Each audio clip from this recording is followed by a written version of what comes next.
One cool mechanic in Ball Pit is how the reloading works and how it's insanely impactful. As you can see, Ball Pit is all about shooting balls, but what you might not realise is that the player only has a certain number of balls rather than an infinite supply. To fire the same ball again, the ball either has to complete a certain number of bounces, or what's more likely, the ball has to reach the bottom of the screen and come back to you. This is insanely cool for one key reason. As you progress through levels, more often than not, enemies will get closer and closer to you. If they reach the bottom of the screen, you start taking damage. Because the time between firing, hitting the enemy, and the ball reaching you again gets quicker and quicker, you fire faster and faster. This mechanic facilitates so many clutch moments where you are right up against it, only for essentially rapid fire to be triggered and you start mowing down enemies at the last moment. Now this is something that in the heat of the moment the player might not even notice is happening, but they will feel its effect, which is just great design. One cool mechanic in Absolum is the way the dash and parry works. Absolum is a roguelike brawler which tries to encourage the player to keep fighting no matter what. One way it does this is that it combines the dash and the parry into the same input.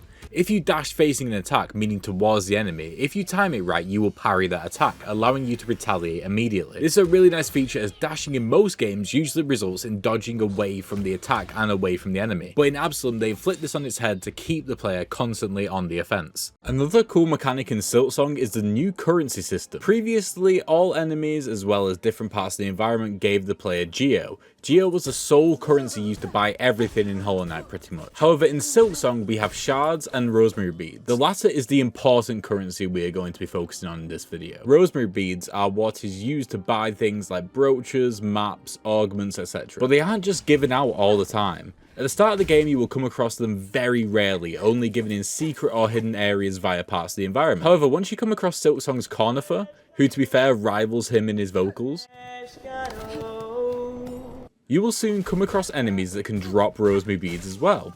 These enemies aren't commonplace at all, but bonus points for having Cornifer 2.0 sell both maps, the quill, and the compass, as well as enemies which you can farm to buy them all before moving on. This area in its entirety is 100% designed for the player to sit back, chill, and get their map situation in order before progressing. The new economy system, the fact that there are two, prioritizes different enemies and different areas in different ways for the player. If the player wants to progress economy down one route, they focus on one area.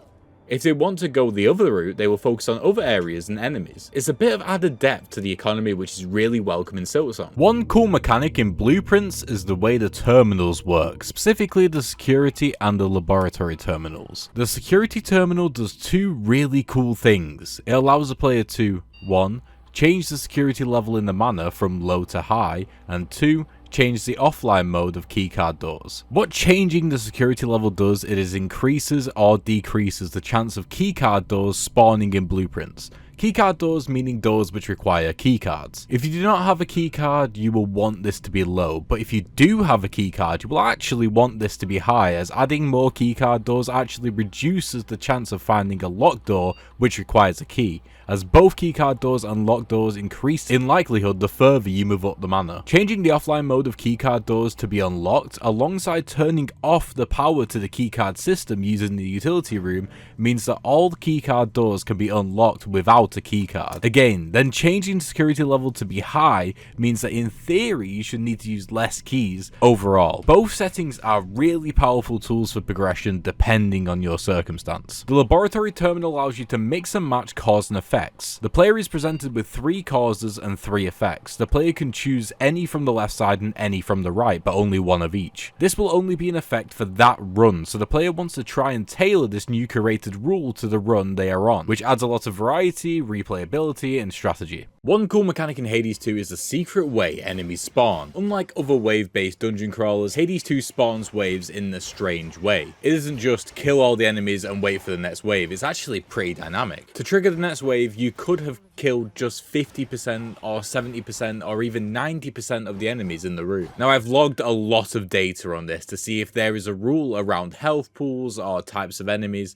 but it seems to be pretty bespoke for every encounter, meaning that the developers would have tuned each new wave trigger based on playtesting and intuition by hand, which is really cool. This wave spawning mechanic removes downtime and keeps up with the tension, but also it makes those moments where you do get a brief break between waves even more relieving. One cool mechanic in Expedition 33 is Verso's Perfection mechanic. The way this mechanic works is every time Verso lands a hit or evades successfully via a dodge or parry, the Perfection meter ticks up 1. Every time Verso is hit, it ticks down 1. The Perfection meter starts at D and can go all the way up to S. The higher the rank Verso is on, generally, the more damage he does. Each character in Expedition 33 has their own mechanic, their own gimmick, but Verso's is so cool because it's the most connected and synergistic with the rest of the game. The entire combat system is built around understanding how the enemies work, how they attack, when to dodge, when to parry, and when to attack. Learning enemies whilst having Verso in your party not only gives you the passive effect of being better at evading, but a more tangible benefit via the Perfection system. It feels like during the design process, the Perfection system very much went hand in hand with the initial concept of the combat system, and it shows. Not only that, but Verso's skills also add a lot of value to the Perfection system. Certain skills do more damage at and beyond certain ranks, and other skills' effects only work at certain ranks. This allows you to strategize and get the most out of any rank, which is important to avoid the feeling of sluggishness when your rank resets at the start of every battle. For example, Quick Strike, when used at rank D, gives more Perfection, usually getting you to at least rank B. Adding this move to your kit and using it at the start of every fight jumpstarts your progression up the Perfection rankings.